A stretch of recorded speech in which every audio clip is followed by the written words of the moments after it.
4 in 10 people believe in ghosts.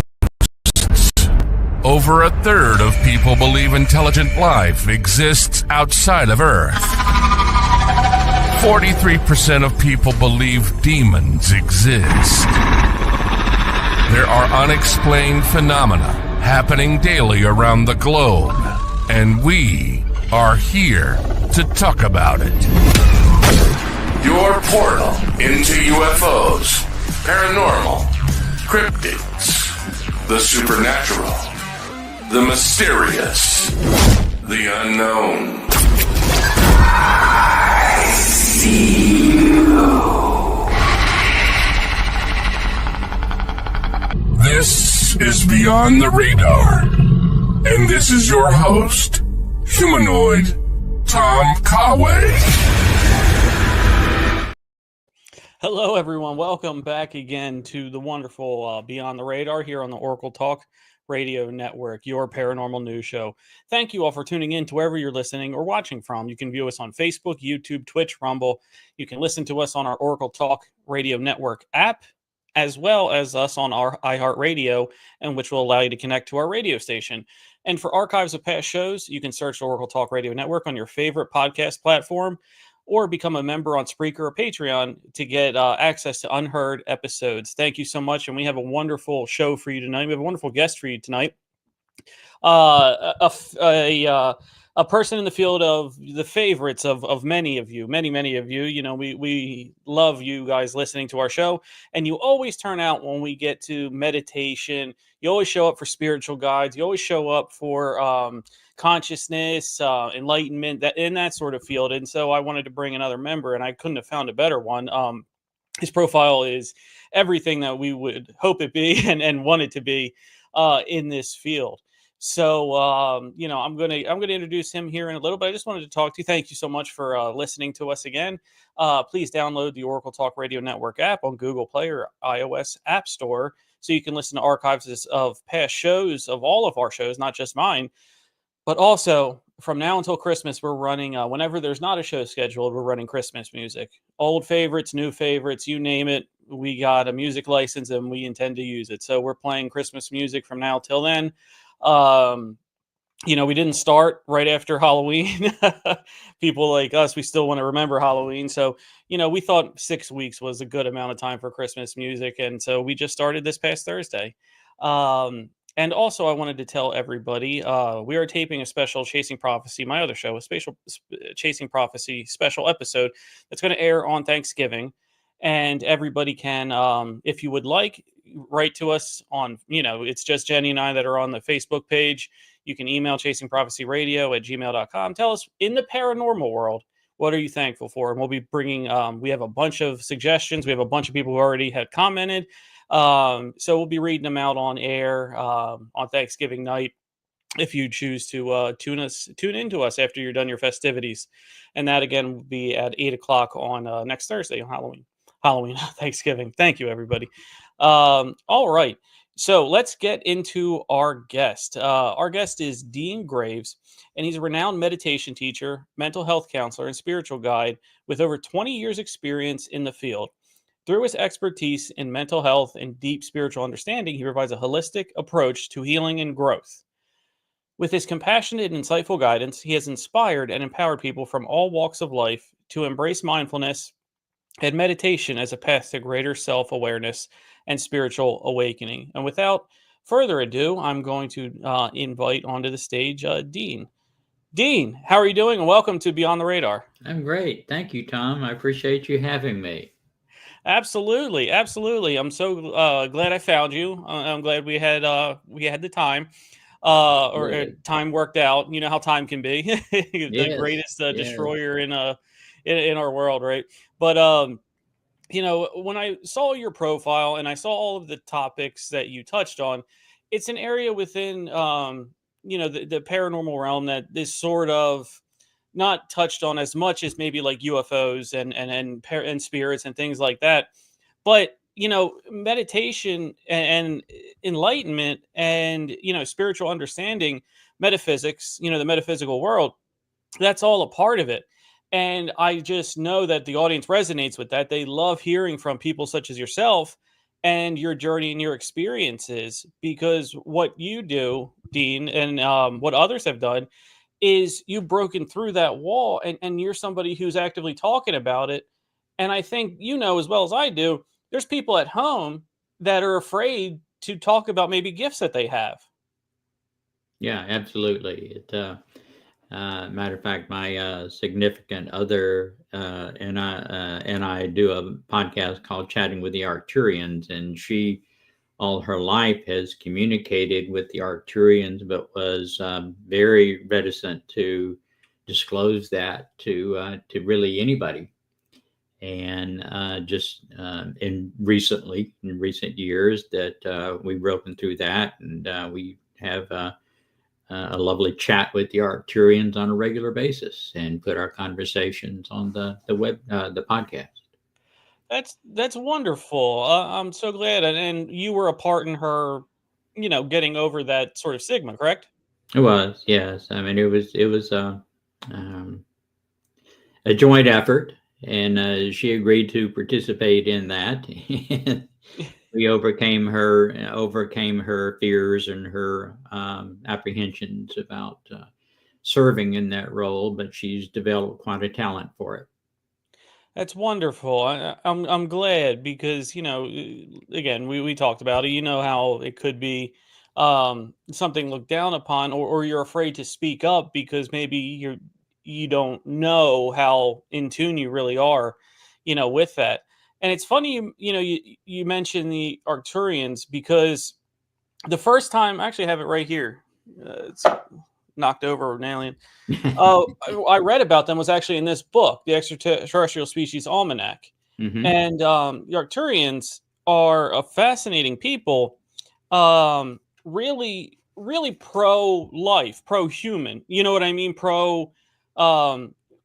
Light energy. They believe the cosmic law of one. So let me ask you, for people who might not know, what are the Arcturians about? Well, let me back a little bit before your question, Okay. and talk a little bit about the groups that we hear about: the Arcturians, the Pleiadians, our own experience. Um, our There are a number of inherent characteristics and distortions that are all archetypes of the creator. And creation has the purpose of creation is to explore ourselves as participants in creation. Our particular universe is designed to expand in groups of 9 stars. Each star is home to an archetype of the creator. And so each 9-star system functions as its own organism and develops within it subconsciousness, lower consciousness developments, such as ourselves. We are part of a 9-star system. Our sun is one of 9 stars. The Arcturians are a sister 9-star system that have been in the process of evolution longer than we have. And so they offer their guidance to us to assist us in our consciousness evolution. Wow. Okay, that's a wonderful explanation. I really appreciate that. The Pleiadians are another 9-star system, and most of the names that we hear are not people as much as they are a 9-star organism. Okay, so that's an important distinction. Yeah. We might try to call them people, but they're not. Well, there are what we would perceive to be people within that 9-star system. It's all within a 9-star system.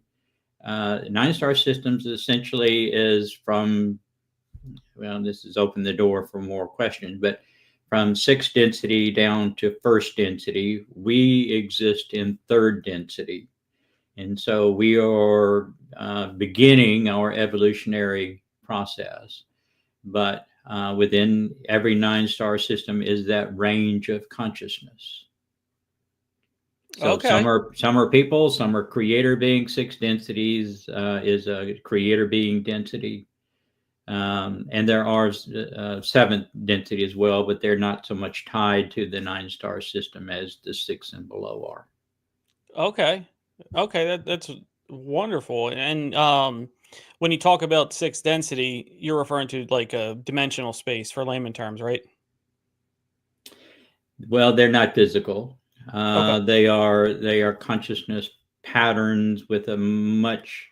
And it's hard to us to conceive the breadth of their awareness and participation. But that's the 6th density is where our higher selves reside. Okay. Okay, wonderful. Wonderful. Thank you for that. Sure. We'd love to talk about aliens here and your conversations chatting with your podcast, chatting with the Arcturians, definitely rang a bell. And I guess you have another podcast, Simple Enlightenment. I do. Mhm. Can you give us a description of what that podcast is about? Well, that's more of a course of study Okay. to help people understand the nature of creation, the structure of creation. It is a sister enterprise to my latest book, which, if I may mention that, is The Sure. Enigma of Consciousness, a spiritual exploration of humanity's relationship to creation. And it's available at your favorite bookstore or wherever you buy books. But in that, I've tried to incorporate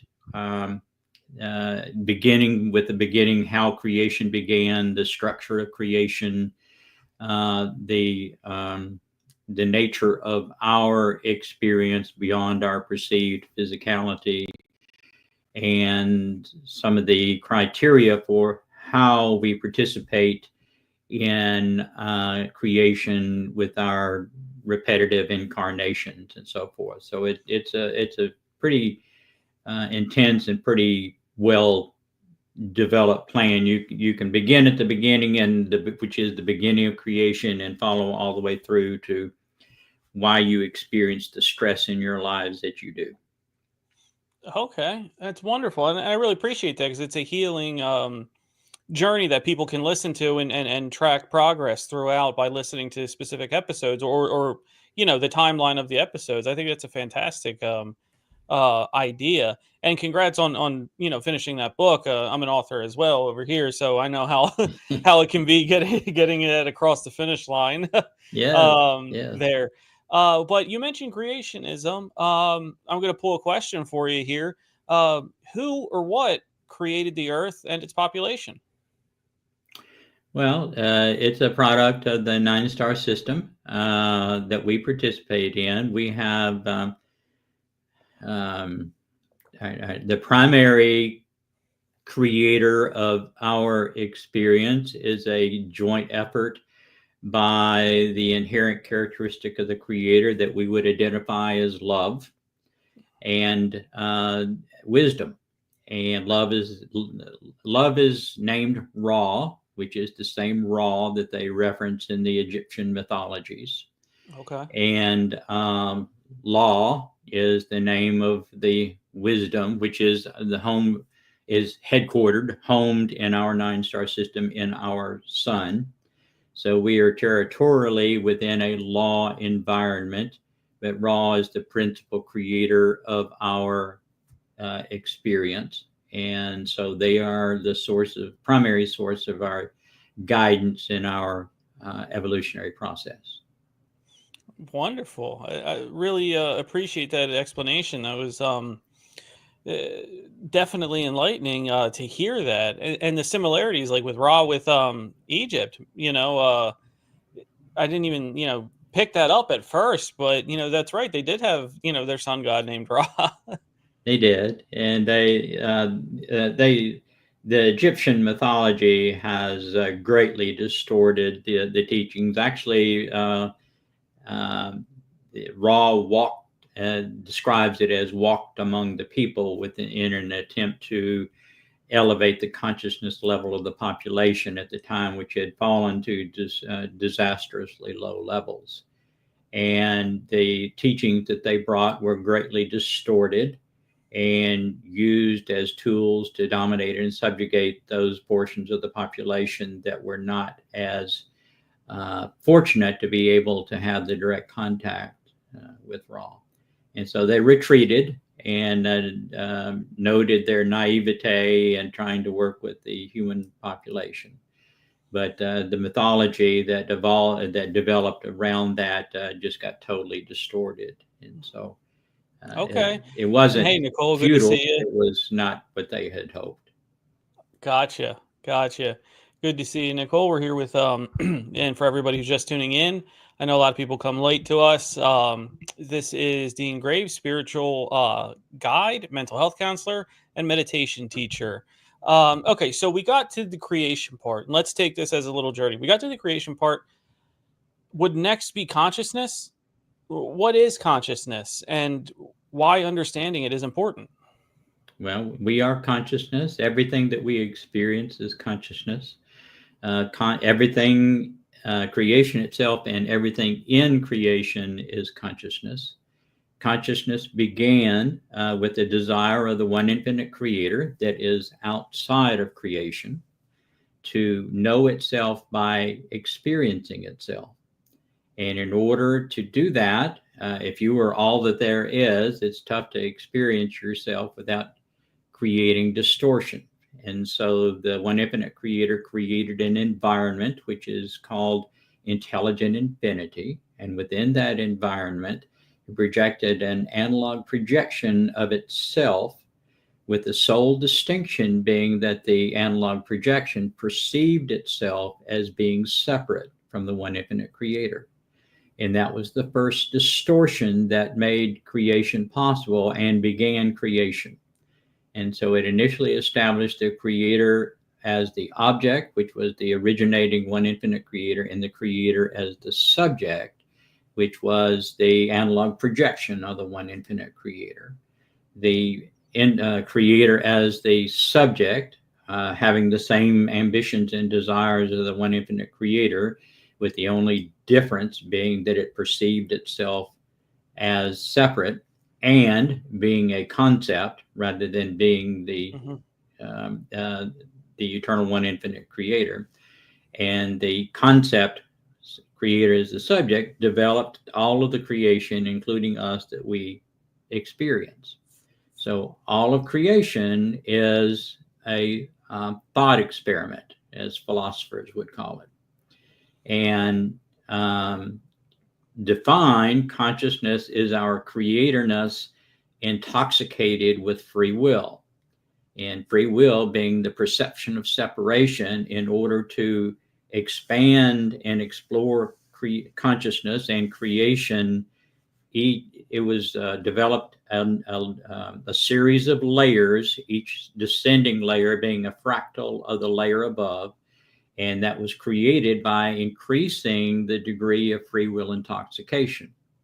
So as you descend through the layers of consciousness, each descending layer is more intoxicated with free will, which means it perceives itself ever more distinctly from the one infinite creator, until you get down to the base elements, which are as far as you can go.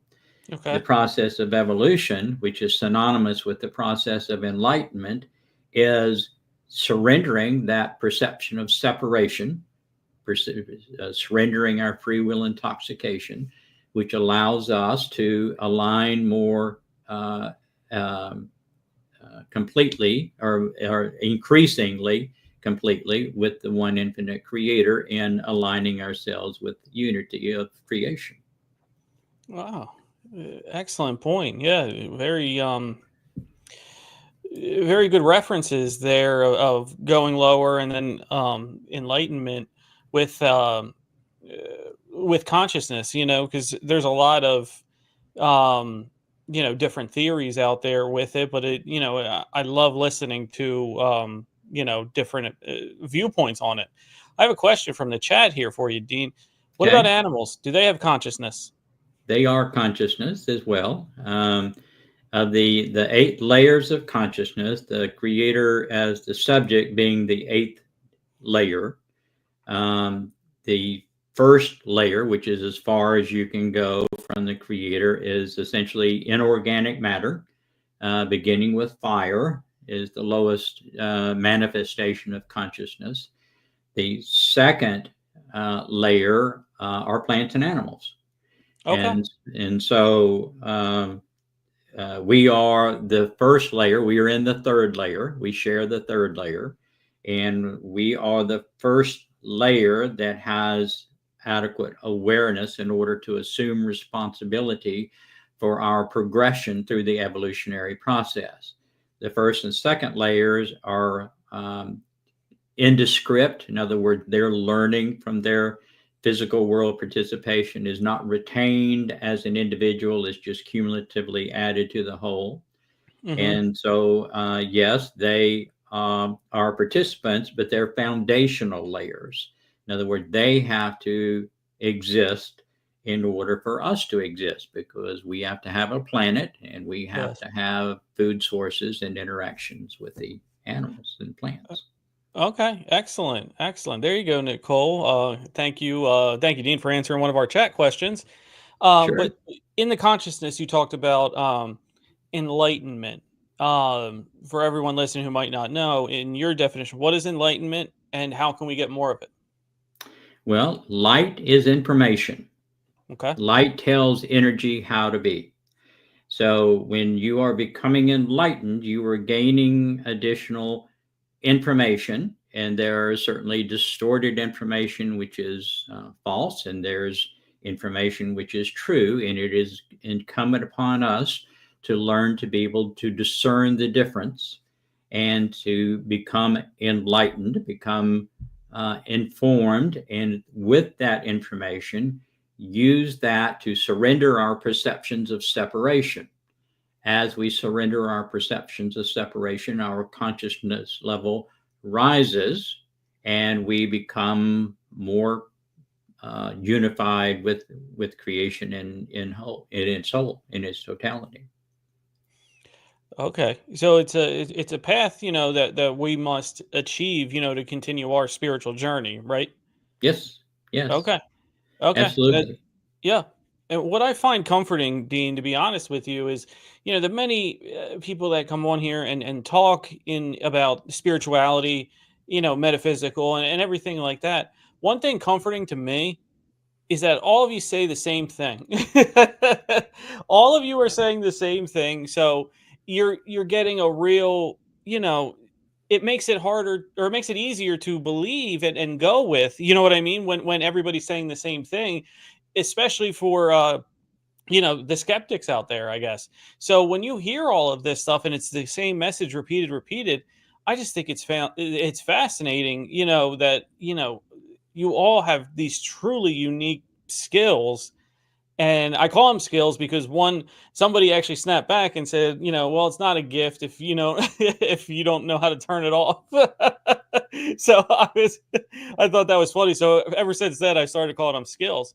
But it's absolutely fascinating, especially for someone who came from, the more traditional religious upbringing of this is the way it is and that's that, you know what I mean? To hearing all of these different things, it's opened my world, and it's made me a believer in different things in terms of energy, spirituality, metaphysical. I really owe a lot of my knowledge and any bit of enlightenment that I got from where I was to where I am now. And I'm not saying I am enlightened, but just a little bit of growth. I owe it all to people like you, Dean, in your field. So, a heartfelt thank you, even though it's the first time I've ever met you. Well, thank you. But everyone is enlightened to the degree that they have allowed themselves to become enlightened. Okay. Everyone will eventually follow the path completely to its end, which is total reunification with the one infinite creator. And so the question is, will you do it sooner or will you do it later? And the range of consciousness that we currently experience is the only range of consciousness that will provide us with the opportunity to experience the joys of the physical world. Now, in order to enjoy those aspects of the physical world, it's necessary for us to stop experiencing stress to the degree that we do. And that is the beginning of healing. Happiness is the measure of how we're doing. And happiness is what fills the void when we reduce the experiences, reduce the stress in our interpretation of the experiences that we have. Our experiences are how we learn. We are evolving towards being in a condition of being called bliss, and that is defined as perfect happiness. Bliss is the absence of stress. So if you were able to cease experiencing stress today, you would immediately experience that condition of bliss perpetually. But it is incumbent upon us to gain the light and to do the work to heal the perceptions of separation that we have manifest and multiplied in the nature in our experience, so that we can become more aligned with that path, reduce our stress, and experience greater happiness. Happiness is the measure of how we're doing. So if you're getting happier, you're on the path. If you're not getting happier, if you're just perpetuating your stress, then you're off in the weeds and you need to get on the path. And you are the only person that can judge how you're doing, because you know what you're feeling. No one else knows what you're feeling. Your behavior is some indication, but that doesn't tell anybody other than you how you're feeling. And so you are your own teacher and your own student. And learning that you are both teacher and student is what keeps you on the path and allows you to invert that awareness adequately to become aware of how you're doing. Yeah, absolutely. I couldn't agree with that more. We do learn from our mistakes.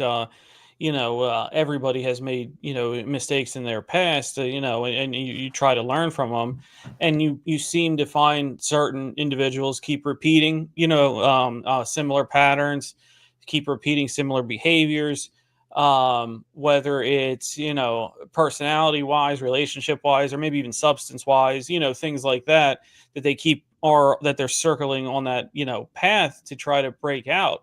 But it's wonderful to know what you said, that, everyone's enlightened to the point that they allow themselves to be.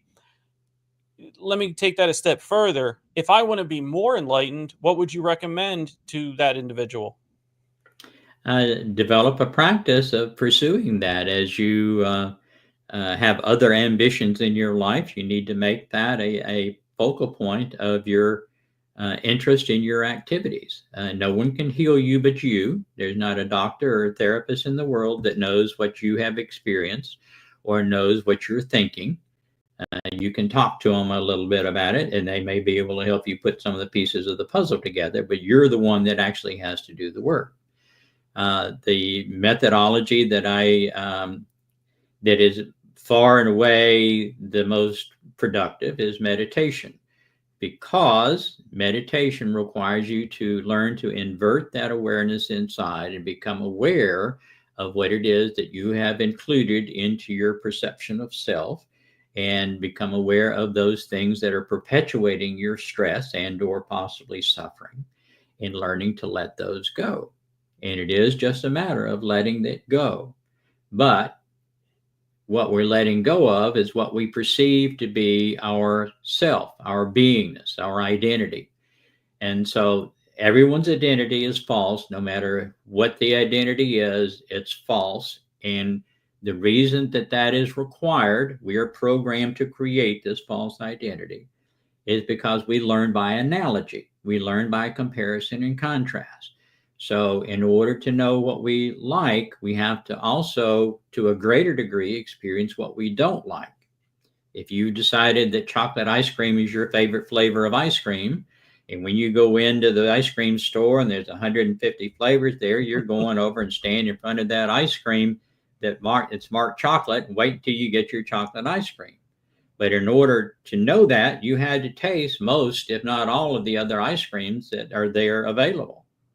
And so that is what we're doing by the multiple lifetimes that we live, as we're tasting all the flavors of ice cream. So we'll know what it is that we like the best, so that when we go in next time, we're going to get the chocolate ice cream. That's why we have multiple incarnations. The average human has incarnated over 3,000 times, some as many as 8,000.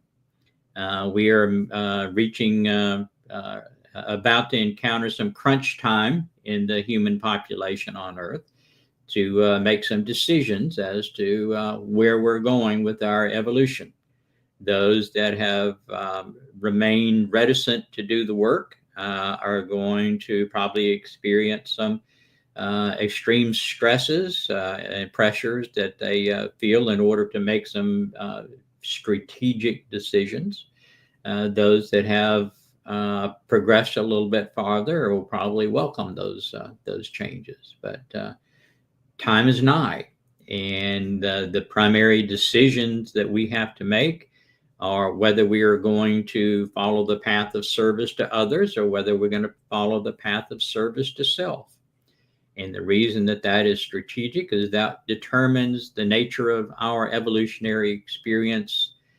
If you're going to service to others for the rest of your journey, if you're choosing service to self, it will possibly be your path for possibly billions of years, but you're going to hit a brick wall and you will have to come back and start all over again. And so that is the strategic decision that at this range of consciousness we are tasked with making. Okay. So you touched on a lot there, that it's coming down to a crunch time here in human civilization and our evolution. Nicole says, I hope not to come back. Don't we all, Nicole? Yeah, you have a different perspective when you're not incarnate. True. Yeah, maybe that's definitely true. You don't know the other side of it. But when so you're talking about coming down to crunch time here, and you're talking about service to self, service to others.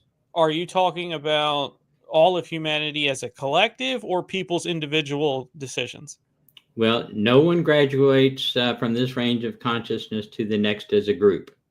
It is an individual journey at this range of consciousness. As we progress, then it will become more of a group decision, but that's way beyond our capacities here. This is an individual journey. We begin this range of consciousness as an individual, and we conclude it as an individual. So there is no group graduation. Joining whatever club or church or whatever is not going to give you any sort of advantage whatsoever. If the individual hasn't met the curriculum or learned the curriculum for this range of consciousness, they're not going to be prepared to go to the next range of consciousness. Okay. Do you so what would you say, I guess, to the individual or individuals who might be listening, who maybe have made mistakes in their past, committed a crime, haven't been the best person, and are actively changing their lives? Is it already done, or can you still progress? There's no punitive judgment. Humanity has this, which is indicative of where we are on the consciousness scale, which is pretty low. Okay. That we want retribution for things that we think have been done to us. And so we anticipate that there's going to be retribution somewhere along the line for those that have harmed us in some form or fashion. There's no retribution. This is all the one infinite creator experiencing itself in order to learn of itself. And so, what we experience is possibly some more intense coaching in between lifetimes to help us understand what it is that we did or didn't do. But if you imagine that we simultaneously exist right this minute in both the metaphysical world and the physical world. You and I are analog projections of our metaphysical self, just like the creator is the subject was an analog projection of the creator. Okay. And so our enduring self is a consciousness pattern that exists in the metaphysical world, and it participates in every decision that we make. But we have an ego mind that is part of our incarnate self that can override any influence that our metaphysical self gives us, and often does in the lower ranges of consciousness where we reside. And so what we learn from an incarnation is incorporated into our metaphysical self, our consciousness pattern, and it either advances or de-advances or regresses our progression along the consciousness scale. What is preserved after every lifetime, it doesn't matter how many diplomas that you get, it doesn't matter whether you've been a good guy, a bad guy, or whatever. We have all had those experiences in those 3,000 or more lifetimes. We've been rich, we've been poor, we've been black, we've been white, we've been red, we've been every possible combination of experience of an incarnation by this stage in our development. And so all of that learning has nothing to do with how many degrees that you've gotten or how smart you thought you were in this lifetime or any of that. What is preserved is what you have learned about the inherent characteristics of the creator, which are awareness, love, wisdom, unity, and stillness. And that is all that is preserved from your lifetime. Our task, and one of the many tasks of the curriculum that we are to learn at this range of consciousness, is sympathy and compassion, which prepares us for the next range of consciousness curriculum, which is to explore love. This range of consciousness, we are to explore awareness, which is the foundation. And they're hierarchical only because you have to build the floor before you build the walls, and the walls before you build the roof, and so forth. Mm-hmm. And so we're tasked with becoming awareness in order to graduate from this range of consciousness. And in order to do that, you have to assume responsibility for your progression along the way. The majority of the world's population has not reached that point of assuming responsibility for their progression through the consciousness path or evolution. They are still in what is considered to be chaos. They're vacillating and day to day, between that service to self and service to others decision. And so they will keep doing that until they get it, until they assume that responsibility and take control of their progression. Okay. Well, wonderful explanation there. So if I guess when your ego, right, which is something we have that, the higher self doesn't, and that changes a lot of our, or can, get in the way of us becoming truly, enlightened or progressing. A good tip is when you feel your ego wanting you to do something, hey, flip that car off for cutting you off. Hey, do all this, get this person back for saying something. When you turn against that, is that the progress you're talking about? That's a big part of it. Everybody has heard, if they didn't have within their own lifetime, some sage, probably older person that said, when you have a major decision to make that decision with your heart rather than your head. Mm-hmm. And that heart is your metaphysical self giving you the input of the decision that you should make. But seldom do we listen to that. We often would go with our thinking, that stinking thinking, which is our ego mind. And so we usually get ourselves in trouble or increase our stress, if nothing else. That's for sure. I mean, this world, loves to trick us with, fake things, a fake world, and giving you fake ideas. No, you have to be smart and calculate. You can't think with your heart. You're going to be taken advantage of. You know what I mean? Like that sort of thing. And you hear these messages constantly, liminal or subliminal, you'll hear them throughout your day from people, from TV, from whatever. You know what I mean? Mhm. So, it's very hard, for us to get a handle on what's right. But inside, I think we all have an inkling or an idea of what's right and what's wrong, and the feeling of right and wrong. Correct? Well, there is no right and there is no wrong. It's all just experience. Every experience comes to us absolutely neutral of any emotion. We interpret every experience according to how we are.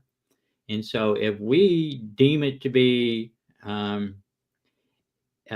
in conflict with our perception of self, then we're probably going to interpret that as bad.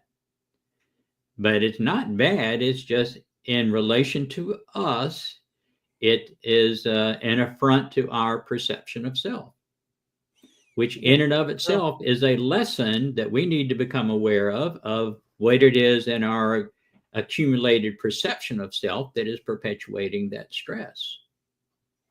Understood.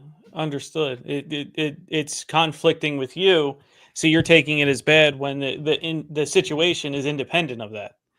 The I under situation is totally independent of that. Okay, that's wonderful. I haven't thought or I haven't heard that one too much, but it makes a lot of sense in that way. And the core messages that you're bringing across here today um, really speak to me, and I'm sure to our audience about awareness. Become aware that's really our goal right here, right in this time and place where we are right Yeah. now. Yeah, absolutely. We have awareness, and while we are in that chaotic period and we are promoting and prosecuting our false identity, our ego, Okay. then where awareness is pointed outside of us because we're trying to trick the world into giving us more of what we like. And I have to watch your responses to what I have incorporated into my identity. And if it's my identity is successful in getting more of what I like from you, then I'm going to keep it. If it's not, then I'll modify my identity in order to be more productive, more fruitful in getting me more of what I like. So we have awareness. When we begin the process of assuming responsibility for our progression along the evolutionary and enlightenment path, then we have to learn to invert that same awareness inside and become aware of what it is that we're feeling and what we have incorporated into this perception of self that is perpetuating our stress. And it's only through that that we are able to progress along the path. And if you recall the beginning of our conversation, the purpose of creation was so that the one infinite creator might know itself by experiencing itself. That is exactly what we are doing. But until we get it to invert that awareness, we are unable to explore ourselves other than in our efforts to try to trick the world in order to give us more of what we like. Wow. Very eloquently put it. Um, so, Dean, what other core messages do you hope to share with your books and podcasts? Well, information. I'm a messenger, Okay. as well as a journeyer, and so the messages that I deliver are ones that have been presented to me, and my hope, my ambition is to hopefully provide enough information to enough people that would trigger a new age of enlightenment. The first age of enlightenment was the theoretical transformation from superstition and mysticism into science as an alternative. But science, in and of itself, also falls short. And so, if we were able to have a new age of enlightenment to propel a nucleus for humanity's further enlightenment and progression, it would take us even further along as a population, the enlightenment path. Absolutely wonderful. I know that's Wonderful. terribly ambitious, but you got to think big. You do. You absolutely do, and I think we all want to get back to that point. We're all yearning to get to that point. Some of us, might need a little more help. You know what I mean? Some might get it quicker than others. Yeah. But, as long as I, think you remain receptive and open and listening and able to allow yourself to take new ideas, even if they conflict with previous ideas, and move yourself forward. Um, I think that's a big part of the early game here. Well, the Buddha said, just come and see. He didn't give us a lot of information. He just said, come and see. And the wisdom in that is that as you undertake the task and you allow yourself to come and see, then experiences become immutable. And the experiences that you will encounter as you align more closely with the Creator and surrender those false perceptions of self, then you too duplicate those experiences. And there's nothing that feels better than those experiences. You are what you seek. And so we have nothing to gain, but we have a lot of stuff to get rid of. Understood. It's about shedding and growing from that molting or shedding, Yeah. of those bad things. Dean, it's been a wonderful time. I really appreciate you being on our show. I'm going to turn it over to you. Please tell people where they can find your book, your podcasts, anything you want. Go ahead. The time's yours. Thank you. Okay. Well, I have a website that has all of this sourced information on it. It's the initial Dean, DEAN, Graves, GRAVES, all one word, .org. And all the books are referenced there. The new Enigma book is available at any of your favorite bookstores. They're all available on Amazon, and quite honestly, Amazon's cheaper than the bookstores. I'll put that plug in there. That's true. The podcasts are available on all major podcast hosts, and the references of those in the website as well. But Chatting with the Arcturians and Simple Enlightenment, and some of the other books that I've written, it might be easier for people to start with. I've tried to target different audiences with the books and where they are and their willingness to be receptive to transformative information. And so I encourage, begin to meditate. If you're not meditating, everybody comes to meditation running away from the stick, which means they're looking for escape from life's stresses and strains and battlements. But if you stay with it, then you, in the not too distant future, will get a bite of the apple.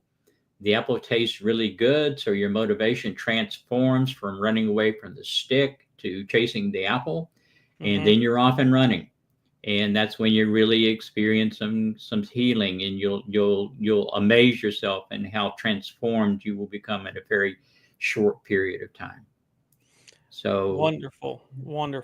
That sounds great, Dean. For this podcast episode, I'm going to put all of your media and where they can find your books in the show notes. So everybody listening, check the show notes to find Dean's wonderful work. Listen to his podcast. It sounds wonderful. It sounds like you're out here trying to really help people get to where they want to be. And if nothing else, it's allowing you to carry your message out there. So I think that's wonderful, Dean.